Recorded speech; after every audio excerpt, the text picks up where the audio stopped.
Really?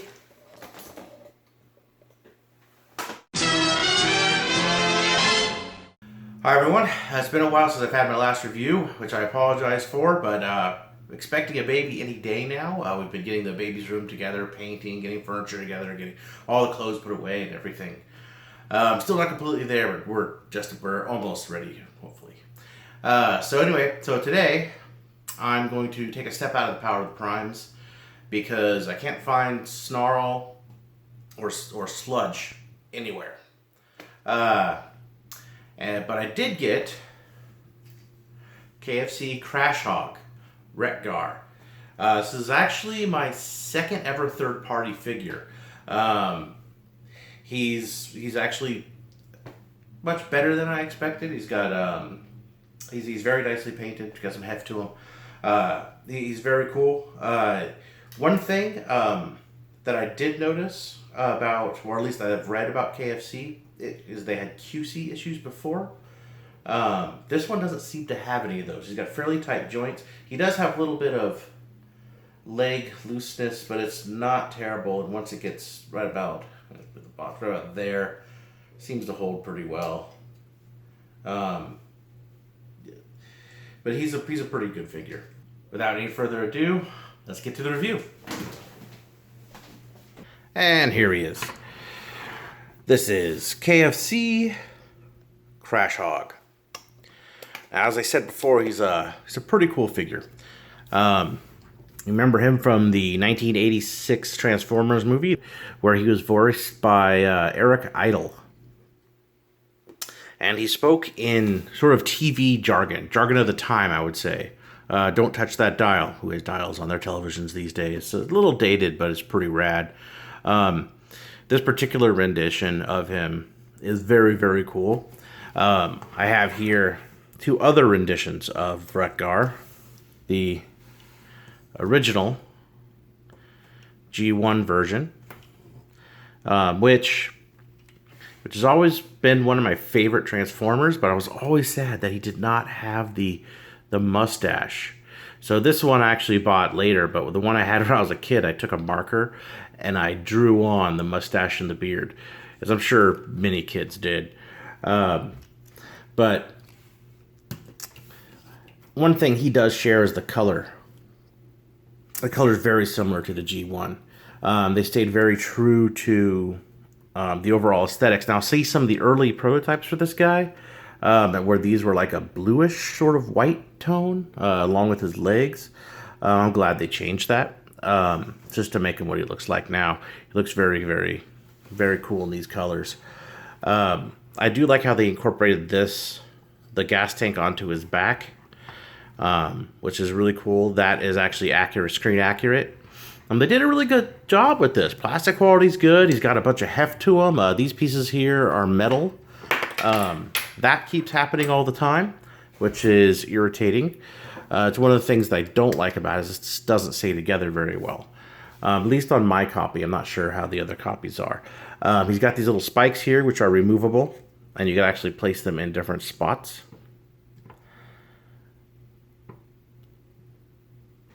Put that in there. He's got fully articulated hands. Each digit is completely individual. They are on ball joints, and these do not have pins in them. They're just snap-on. They're nice. The joints are nice and tight. He has a nice firm grip. He holds things very well via the slot.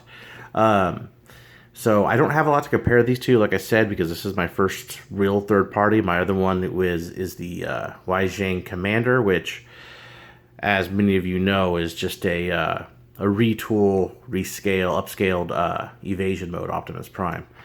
So this is my first true third party figure, which I think may have opened the door that I can no longer go back through to have just masterpieces. This guy originally came out in 2016 and came in this box. The newer editions have a completely different box. They have more of the artwork that comes with like this on it. This is the comic book which honestly I just got this thing a couple days ago. I haven't had a chance to read, and the instructions. One thing I do want to point out about the instructions, it starts here, and you start with going this direction, and then all of a sudden, yeah, it's upside down. So I guess you go like that, and then like that.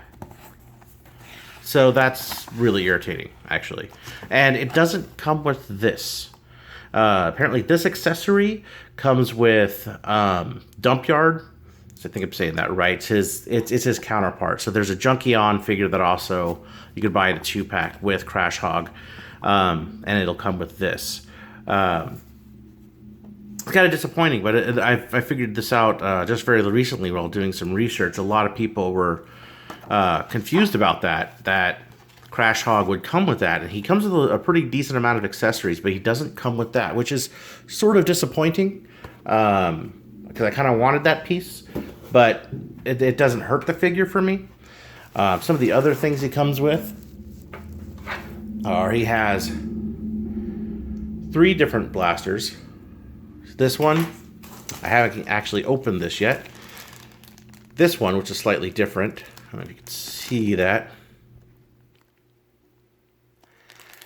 And things attached to him here. And this one right here.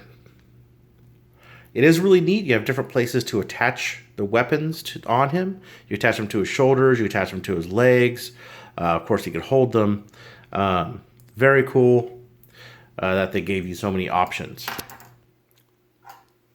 In addition to the blasters, he comes with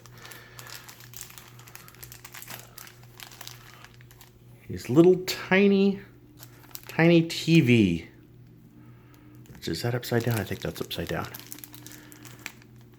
Just look at that. Yeah, that's awesome. This reminds me of the 80s. It's really rad. One thing I don't know what it's for is these. They're not mentioned in the instructions, and I have no idea what they're for.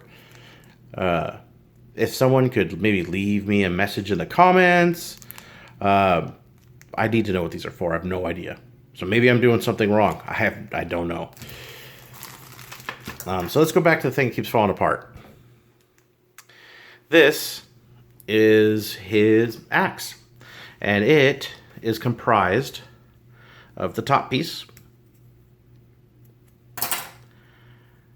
and then let's see, the bottom piece. So this here actually splits apart. This is the part that keeps falling apart, and goes on either side of the wheel and forms the front fork of the motorcycle. So as far as articulation on this guy, besides the fingers, he's got swivels at the arms, got a double jointed, the joints are really tough on this guy, double jointed arms, legs about 90 degrees, they do twist, these things fall off. He has ankle tilts, little bit of movement here, but this is only due to transformation. This is his heel. It doesn't move with it. That's sort of a bummer. I do wish that he had full-on back and forth rotation on his feet. It would make for much better posing since he is kind of heavy. He also twists the waist, nice and ratchety. His head, you can look left and right, up and down a tad. Shoulders up, down, all the way around on ratchets. Both shoulders are like that.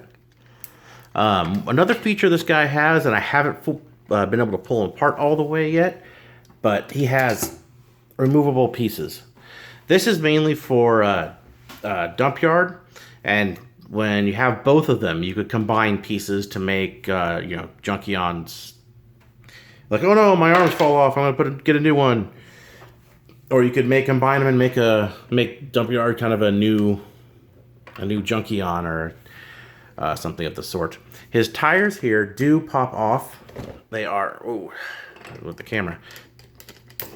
They do pop off. And roll from there. on both of them. Now these pieces come off. Again, put them anywhere you want. Now when he ships, these pieces will be off also. They are not attached. But they stay in there really snugly. And you don't need to take them off for transformation. One thing I'm not going to do is transform this guy on camera because I spent 45 minutes trying to get the handlebars back in his chest so the chest all lines up last night. It's just maybe me being fiddly with it, or it's just fiddly itself. It has to line up absolutely perfect, and that's a real big downside to the transformation.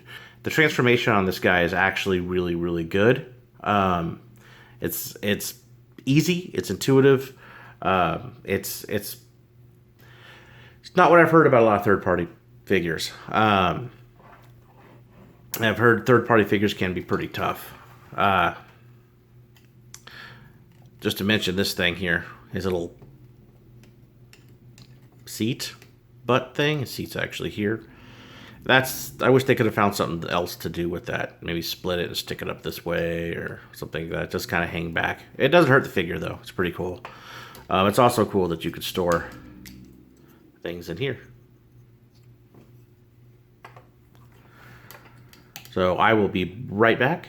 Return shortly with his alt mode. And here he is in his motorcycle mode. Yeah, this fits together really, really well. The only real negative part I have is I have a really hard time. I don't know if you can see that. Okay, there it is, right there. I cannot, for the life of me, get this tabbed in. I know other people. I've seen other people's reviews that do not have that problem. I don't think I'm doing something wrong, but it just will not go in. For the life of me, I can't get it in. But it does roll pretty well and doesn't hinder transformation. It's still pretty tight. You can take the guns and you could attach them different places on the motorcycle. You could also attach the giant axe piece. You could put it at the same spots. There. You can put it up there. Doesn't really matter. It's all up to you. Front tire rolls pretty well. Well, I guess it could roll a little better. It does do some kind of turning a little bit. So, but yeah, it's got some nice little metal kickstands here. It's super sturdy. This doesn't fall off like it does when it's in the axe mode. It's got a ton of detail. If you look at the handlebars, these handlebars are made of metal, but you have little instruments. This gas cap's metal. The seat's really nice, nicely ribbed. Again, you still have the little boxes which you can store stuff in. Little spikes that like to fall off sometimes, depending on where you put them. But you can put them really anywhere. Put them in the front. I haven't decided on a place I like them yet. But yeah, very cool. Very cool. And here he is next to the G1 version of WreckGar. If you notice, again, shares a lot of similarities with the leg pieces down here. The arms are actually up in the front. One of the things this thing does, which is kind of neat, and kind of unnecessary, is you could take this whole front piece off. Oh, it sticks in there pretty well. Take it off and stick the wheel in between here as an alternate motorcycle. I mean, if you like that sort of thing, it's kind of stubby, in my opinion, but it's cool nonetheless. So you have options, and options are always really good to have.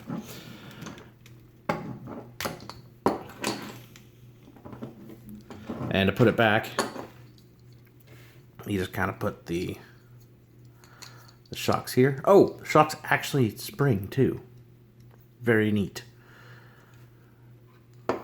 So all these pieces come apart and they just kind of snap back, hold back in there. And they don't snap, but they just kind of, they're on a friction. Just kind of put it in there. This here is like the brake caliper. Goes on this side with the, let's see if you can see it here. The actual disc, which is a really nice detail. It would be nice to have it painted silver. I'm not into painting my figures, but yeah, I would paint that one if I did, because it'd be very cool. There's a lot of detail. Tires are rubber. These are not. These are actually sharp. If I rub this enough, my skin hard enough, I could probably poke myself through the skin with it. That's how sharp they are. And then these will just slide back into there. Oh. As long as that stays straight. Just like so.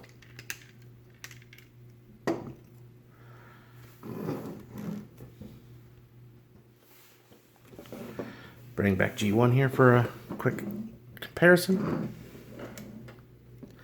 It's got pretty much all these like details. Looks a lot like the cartoon did. Looks a lot like the G1. It's a really nice mix. Plastic quality is very good.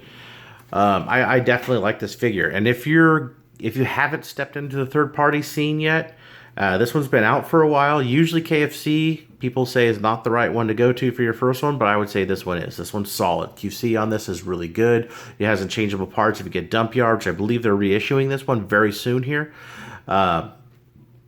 It's just an excellent figure. There are, like I said, there are some gripes I have about it, such as this back tire not fitting, but that seems to be my copy.